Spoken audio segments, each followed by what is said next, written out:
Oke, masih bersama saya Budiman Tanurjo di satu meja The Forum. Mas Sukidi, pemikir kebangsaan. Kalau lihat tren politik kontemporer, lawan jadi kawan, kemudian kawan kadang jadi lawan, dan semuanya seakan-akan berjuang untuk kepentingan negara. Ini kepentingan kekuasaan memang untuk memperkuat kekuasaan atau untuk kepentingan siapa, Mas Sukidi? Ini sebenarnya menandakan satu fase baru dalam demokrasi kita yang dalam situasi bahaya. Kenapa? Dan alarm bahaya demokrasi ini telah dibunyikan sejak tahun 2021 oleh Bill Liddell dan Saiful Muzani ketika keduanya menegaskan bahwa Jokowi telah mengesampingkan demokrasi dan itu mengakibatkan bahwa demokrasi tidak menjadi prioritas. Yang terjadi adalah kekuasaan yang terpusat pada eksekutif sehingga kekuasaan eksekutif menjadi begitu tebal. Nah, penebalan kekuasaan pada eksekutif ini adalah tanda lahirnya apa yang saya rujuk dari Pipa Norris dan Ronald Inglehart sebagai populisme otoriter. Perilaku otoriter ini tercermin pada bagaimana keserakan untuk menebalkan kekuasaan pada eksekutif, dan itu membahayakan demokrasi kita. Karena apa? Karena kekuasaan eksekutif yang terlampau tebal, terlampau besar, itu akhirnya berjalan tanpa mekanisme check and balances baik dari yudikatif maupun dari legislatif. Itu pertama. Yang kedua, keserakan pada kekuasaan eksekutif itu juga ditopang dengan hegemoni terhadap lembaga-lembaga kampus. Oke. Pemilihan rektor yang dikendalikan oleh kekuasaan itu membuat profesor, rektor dari seluruh Indonesia itu tidak berani bersuara kritis pada kekuasaan yang pongah. Akhirnya apa? Akhirnya tirani kekuasaan itu menjelma menjadi kesewenang-wenangan, dan itu nyaris tanpa kontrol dari elemen masyarakat sipil dan terutama dari kaum intelektual. Kaum intelektual justru menopang kekuasaan yang tiranik, dan akhirnya demokrasi kita di ujung kematian itu sendiri. Tapi elit berargumen bahwa ini semua memang butuh kekuatan besar untuk kepentingan publik, kepentingan rakyat ketika geopolitik begitu menekan sehingga butuh kebersamaan, butuh rangkulan gitu. Itulah Bahaya dari populisme itu sendiri. Populisme itu memberikan satu pesan bahwa pemimpin merepresentasikan dirinya begitu dekat dengan rakyat, menyuarakan kepentingan rakyat, akhirnya membunuh partai politik sebagai penjaga gawang demokrasi. Apa yang terjadi adalah penguasa yang terlampau populis, dan ini era yang disebut dengan the age of populist leader. Zaman pemimpin populis terjadi di berbagai dunia dan sekarang terjadi di Indonesia. Itu membuat kekuasaan eksekutif itu menjadi sewenang-wenang. Percaya pada saya bahwa kekuasaan yang terlampau tebal dan besar pada eksekutif itu pasti, bukan hanya mungkin, pasti korup. Dan korupsi, kolusi, dan nepotisme itu menjadi masalah terbesar bangsa ini. Oke. Dan itu karena apa? Karena kekuasaan berjalan nyaris tanpa kritik, nyaris tanpa mekanisme check and balances, dan kekuasaan itu berjalan di tengah kelompok masyarakat sipil yang begitu lemah, terhegemoni oleh kekuasaan, sehingga tidak ada kekuatan sipil dan terutama intelektual yang berani bersuara kritis pada kekuasaan. Ingat pesan Bung Hatta, yaitu adalah pangkal dari pendidikan karakter, kata Bung Hatta, adalah mencintai kebenaran. Oke. Nah, hari-hari ini ketika kebenaran dihancurkan, batas-batas moral antara baik dan buruk, benar dan salah menjadi begitu blur, kaum intelektual itu bersikap diam dengan tidak berani mengucapkan kebenaran kepada kekuasaan yang pongah. Itulah sebabnya intelektual ini harus dibangunkan, karena tugas utama mereka meminjam istilah Edward Said, adalah speaking truth to power, berbicara kebenaran pada kekuasaan. Oke, baik, Mas Sukidi.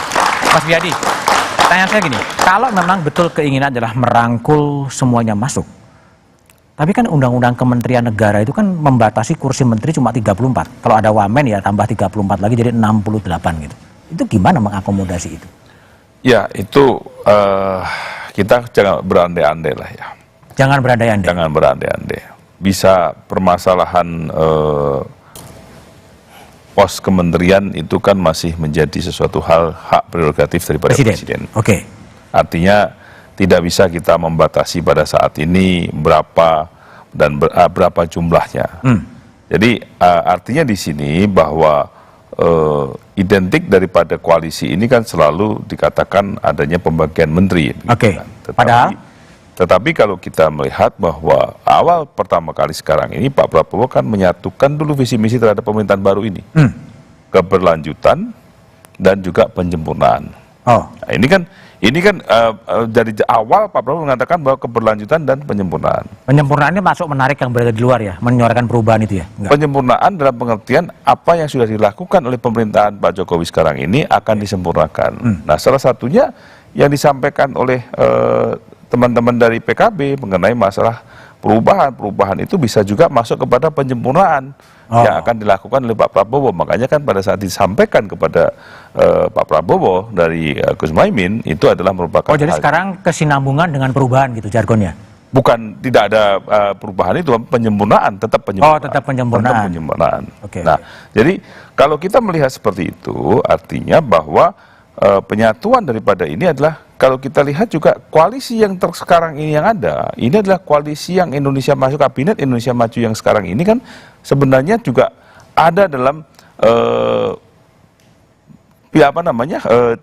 PKB dan Nasdem. Oke. Artinya kan ini kan koalisi yang sudah berlanjut, ya kan, udah keberlanjutan. Jadi siapapun kalau kita melihat di sini bahwa apakah nanti jadinya koalisi itu semuanya ataukah ada beberapa yang di luar, itu adalah nanti pembicaraan berikutnya terhadap mengenai masalah pada saat 20 Oktober nanti. 20 Oktober. Jadi keberlanjutan ini tapi komunikasi tetap dibangun. Tetap dibangun. Ya kan, untuk bagaimana menyamakan ini.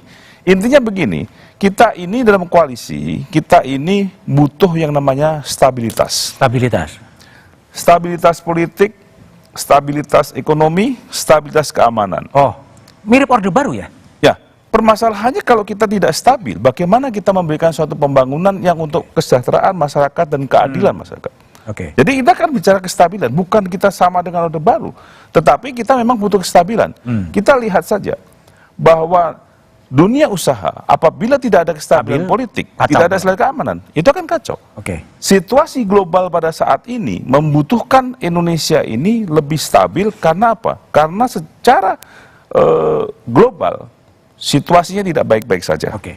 Ini dibutuhkan ketahanan daripada internal kita dan kita harus stabil. Harus solid, kompak. Harus solid, kompak. Nah, ini yang dibutuhkan bagaimana kita menciptakan pemerintahan baru yang stabil dan membangun negara ini, dan kita mempunyai cita-cita bahwa 2045 Indonesia menjadi Indonesia emas. Dan kestabilan itu dengan cara mengakomodasi semua kekuatan politik. Bisa dengan cara demikian. Oke, baik. Mas Andi, komunikasi politik dijalankan. Betul nggak sih? Udah ada komunikasi untuk mengubah undang-undang Kementerian Negara? Saya rasa belum sampai di situ. Belum, tapi saya tahu memang artinya dalam yang saya tangkap adalah Pak Prabowo sedang memikirkan desain kabinet. Oke. Karena memang waktunya cukup panjang. Ini kan masih ada sekarang ini 6 bulan lebih. 6 bulan ya, cukup waktunya ya. Cukup waktunya untuk mencoba melihat desain kabinet. Beliau juga orang yang sangat punya pengalaman internasional sehingga juga bisa melihat di negara-negara lain bagaimana desain kabinet. Terutama dengan disesuaikan dengan program-program yang sudah disampaikan pada waktu kampanye. Sehingga desain kabinet macam mana? Belum bicara orang. Belum bicara orang. Desain kabinet itu artinya organisasi RUU Kementerian Negara yang akan diubah. strukturnya misalnya apa sih? Saya belum tahu seberapa bagaimana strukturnya, misalnya tentang makan siang gratis, tentang beliau punya keinginan pemberantasan korupsi misalnya. Macam-macam lah yang kemudian kementerian mana yang pas untuk menangani hal itu, nomenklaturnya mungkin misalnya Menko, berapa Menko yang dibutuhkan, lalu kemudian kementerian, misalnya Kementerian Kehutanan yang sekarang ini dengan Kementerian Lingkungan Hidup yang tadinya berpisah disatukan, apa perlu dipisah lagi? Tapi kan dibatasin 34 Mas Andi. Nah, memang undang-undang sekarang mengatakan 34. Nah, di dalam kerangka itulah yang kemudian diubah. Tapi kan Presiden bisa melakukan desain, misalnya dalam Pak SBY dulu Kementerian Lingkungan Hidup itu berdiri sendiri. Kemudian Pak Jokowi disatukan dengan Kementerian Kehutanan. Nah, sekarang mungkin Pak Prabowo sedang berpikir untuk memisahkan kembali dan membuat Kementerian Penerimaan Negara. Ada juga Kementerian Penerimaan Negara menyatukan misalnya Bea Cukai dan Dirjen Pajak dan sebagainya. Nah, ini semua kan dalam batas-batas undang-undang sekarang pun tetap dimungkinkan untuk terjadinya perubahan-perubahan. Ketika baru pengalaman saya dengan Pak SBY, kira-kira bulan Oktober baru bicara orang. Tapi kan strukturnya kabinetnya struktur Kementerian Negara harus diubah dulu kan?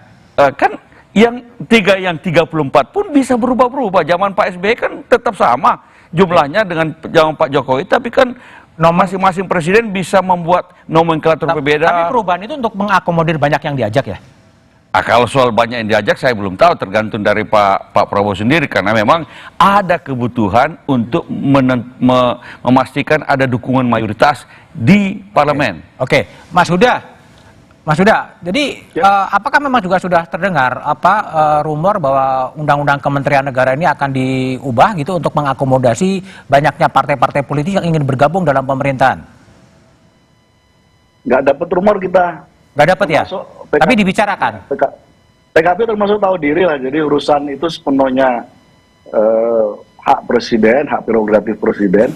Karena itu kerangka yang ketika diskusi kami awal ketemu Pak Prabowo, kerangkanya bahwa Indonesia butuh kebersamaan untuk menghadapi berbagai krisis yang akan kita hadapi setahun, 2 tahun yang akan datang. Nah, platform itu yang disepakati.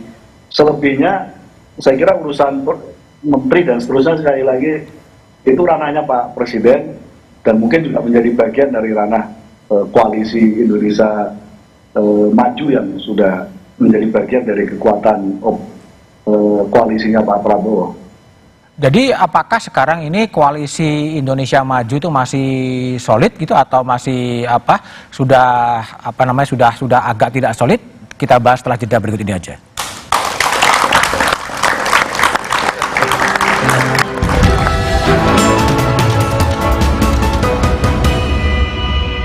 Rekonsiliasi dan memperkuat koalisi. Lalu muncul isu bagi-bagi jatah menteri sebagai iming-iming koalisi. Benarkah Prabowo Gibran akan membuat koalisi besar pemerintahan mendatang? Simak pembahasannya dalam Satu Meja The